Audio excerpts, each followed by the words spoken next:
Hey guys, this is Shannon with Nearly Organic Noshing, and tonight I thought I would just show you one of my quick 30-minute dinners that I put on the table. I guess it would be considered a southern meal, because where I'm going to have chicken, which I'm going to just braise in the cast iron skillet. I'm going to make English pea salad, some purple potatoes. These are one of my kids' favorites. Corn on the cob, and some vanilla butter carrots. I may add a little bit of maple syrup in there. But this is a typical meal that I would make. It's about 6 o'clock. I just got in from work. My goal is to have this done by 6:30, 6:40 or so. And be on, have dinner on the table in 30 to 40 minutes, because I still have a lot to do tonight before my evening comes to an end. So this is a typical meal that I make. It kind of covers all the basic food groups. I like to have colorful meals whenever possible, with lots of veggies and lean meat. So there's no bread. The carbs are from the purple potatoes, which they do have a lower glycemic index than most potatoes. The corn, not much nutritional value in corn, but it's just a staple. Pretty good. Some carbs in the peas, some carbs in the carrots. I can deal with carbs coming from fresh vegetables. So, and I'll probably slice up a watermelon for dessert. Haven't made it that far in my planning today, but I'm just going to go ahead and get started. I already have eggs boiling on the stove so that I can make English pea salad. I have water boiling for corn right here in this tall skinny pot, and I'm going to put the corn in there in just a few minutes. It's already started to boil, and I'm going to go ahead and get the potatoes started, and my 30 minutes is probably already shot because I just boiled tea over in the microwave and had to stop and clean that up. So all I'm going to do is just half these little purple potatoes and get them in the water to boil. I needed to use these up because they were on the verge, some of them, of going bad. So I'm just checking them as I cut them to make sure that I do not have any that are bad and need to go out to the chickens as I go. So I'm just going to go ahead and, like this one's already starting to go, cut out the bad part, and go ahead and get these going in the pot.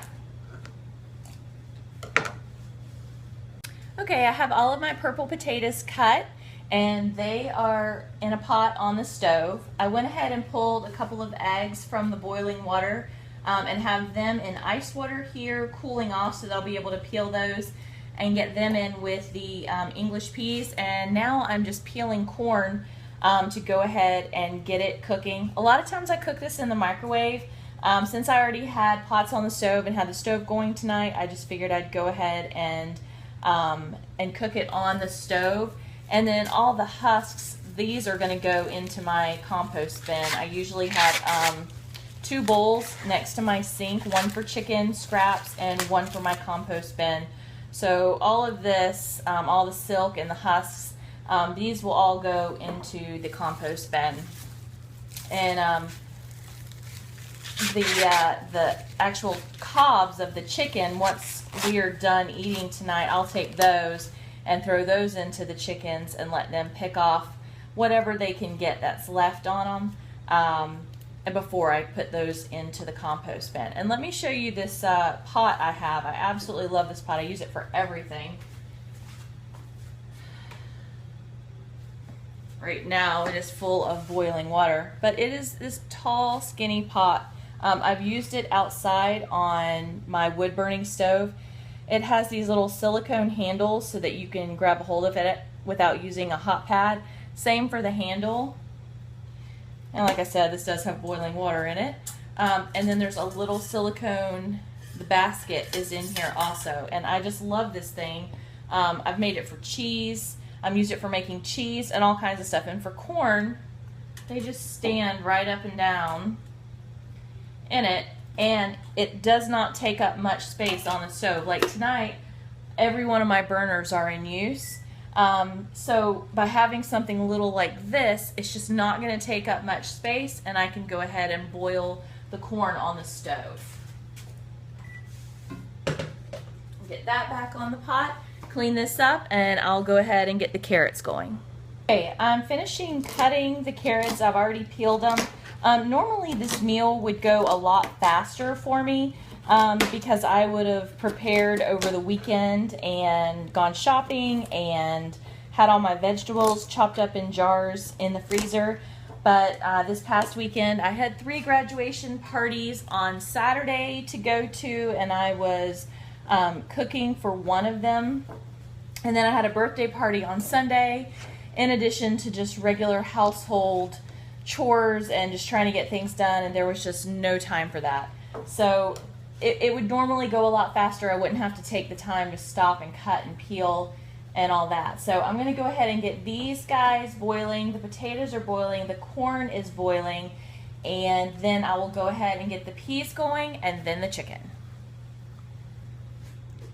Okay, everything is cooking except the chicken, so I'm going to go ahead and get the English pea salad done. This is just a 16-ounce bag of frozen peas that I've rinsed and drained, and I toss those in here. And one of the things that I do whenever I'm going to cook eggs, I think I probably cooked maybe 20 eggs or so in the pot. I usually put what'll fit. Is I will pull eggs from the bottom. Older eggs peel better, and I know you're just inclined to just reach in and grab from the top, but I just try and go to the bottom, just take out the top, go to the bottom, because they're going to peel so much easier. And you see, by having eggs that are, gosh, they're probably a week or probably almost 2 weeks old, they just peel really, really well, and I keep them sitting out on my counter. I do not refrigerate them. I do not wash them until I am ready to cook with them. And I'm just going to chop these up, and they don't have to be chopped up super small. You know, chunky's fine. As you mix it, they're going to break up even more, so it doesn't really matter. Just chop them up and add them into the peas. So that was a 16-ounce package of frozen peas. I've put in 1, 2, 3, 4, 5. So I'm adding 5, 6 eggs to a 16-ounce package of peas. Muggsy, ignore the squeaking going on. Our house is a zoo around here. We have a 4-month-old puppy, a rescue. We have a 1-year-old rescue, and then an almost 14-year-old lab. So there's always somebody running through and making noise, and I honestly don't hear it until it gets really, really loud, and just tend to tone it out.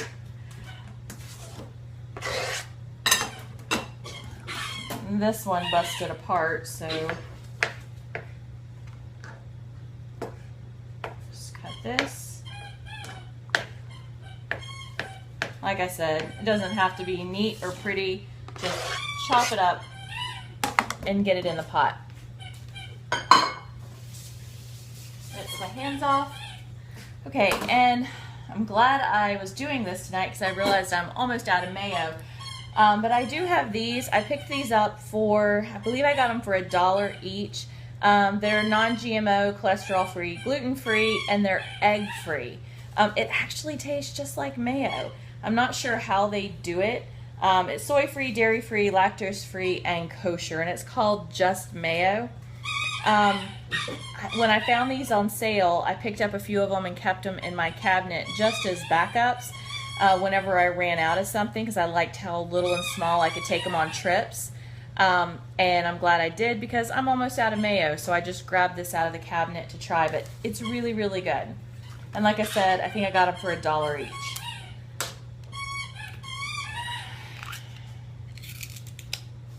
So added to this, I'm just going to add some mayo and just a couple of spoonfuls just to coat everything really nice. And my family's not going to watch this video, so they are not going to know that they are not eating regular mayonnaise, because like I said, it tastes just like regular mayonnaise. And, you know, depending on how mayonnaise-y you like it, just depends on how much you put in. They like it pretty mayonnaised up, you know, and coated pretty well. And into this, I'm just going to pepper it pretty well. Like lots of pepper in it. It just gives it a nice little bit of a zing. And some salt. Mix it, and I'm going to refrigerate it because, I don't know, I think English pea salad is good when it's been sitting for a little while, and it's even better the next day. And this is one of my kids' favorite. It's a southern dish. I don't think you're going to find this up north very often, but if you're in the south, someone is going to bring this to a church social or a picnic or something like that, and this is just easy English pea salad. So now I'll go ahead and get the chicken and get it seasoned and cooked. Okay, I have my oil heating on the stove. My chicken is defrosted. I just have a little bowl here with salt, pepper, paprika, and a little bit of Everglade seasoning. And then I'm just going to sprinkle the chicken, and I'm going to brown it nicely in the olive oil that I have in the cast iron skillet. So I'll just go ahead. I like to do this over the bowl so it doesn't make so much of a mess. And just season up all the sides really well.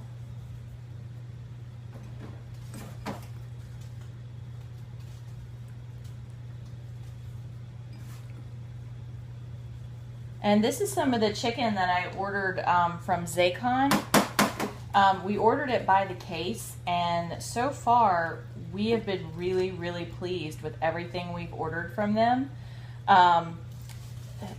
The meat has been quality, and I love how it comes packaged. So if you've never ordered from them, go on, check them out, and see what they have to offer, because we really like their meat, and it's so great to be able to go and open the freezer and it is just, everything is there, and not have to wonder, you know, oh, you know, what am I going to get, what meat sale. Just buy it by the case, and it's a lot less expensive than what's in the grocery stores. So just season this real well.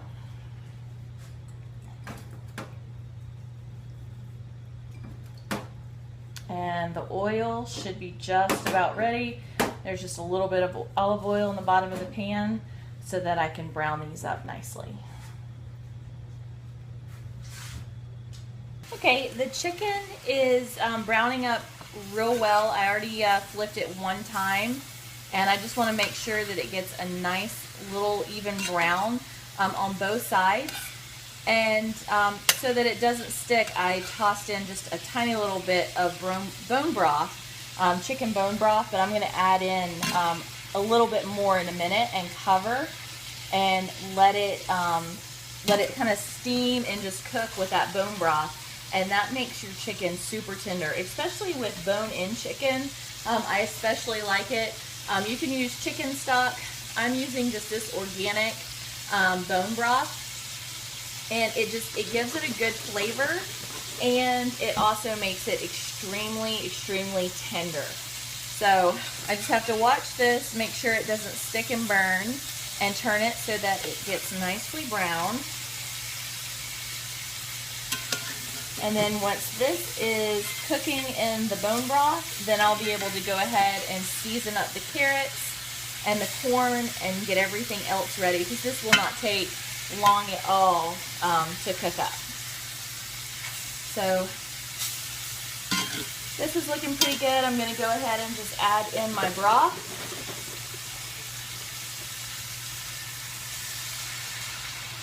And I try and not pour it right on the chicken so that it does not wash away the seasoning.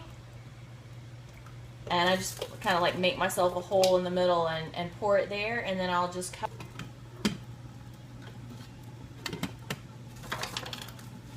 Okay, that is cooking, and I will go ahead and drain these. These are the carrots, and season them. Okay, I have just drained off the water from the carrots, and I'm going to add in a teaspoon of butter.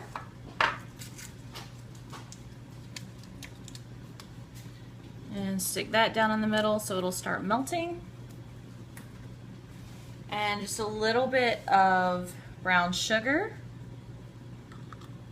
I don't know, maybe almost a teaspoon, maybe if that. And then I make my own vanilla extract, and that's what this is. And I'm just going to add some vanilla extract in here. Give it a nice splash of that. And a sprinkle of salt.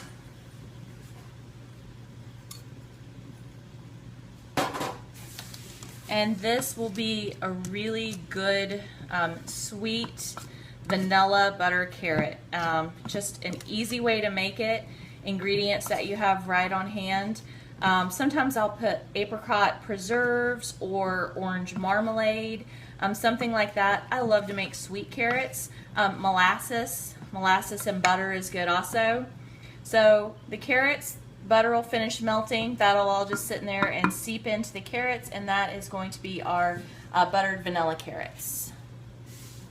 These are the purple potatoes that have been drained off. I'll put a couple of teaspoons of butter in these because they're going to have to be able to wilt some of the fresh parsley I'm going to put in. So I'm just going to chop this up in here and let that go. And then this is just some fresh parsley, and I'll just take some scissors and chop this up in here.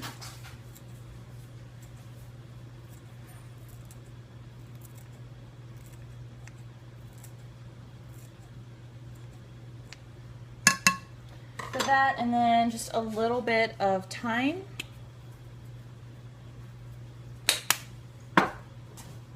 And a touch of salt.